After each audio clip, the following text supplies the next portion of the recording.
Okej, min dörr ska den vara öppen? Ja. Okej, för vem kommer?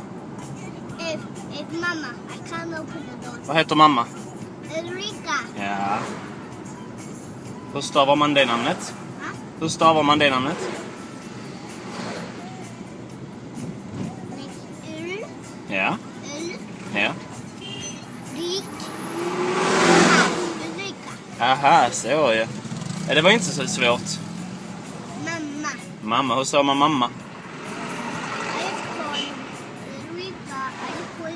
Sometimes I call Ulrika and sometimes Mamma. Ja.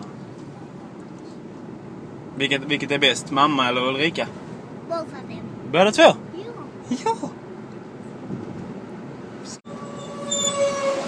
Men, He's making them die.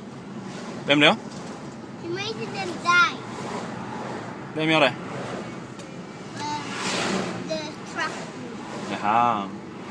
Var den fin? One was so black. One was so pink. Jaha. Vilken var finast? Zero. Ingen. Just a purple. Bara den rosa. No, the purple. Den lila. Ja. Jaha.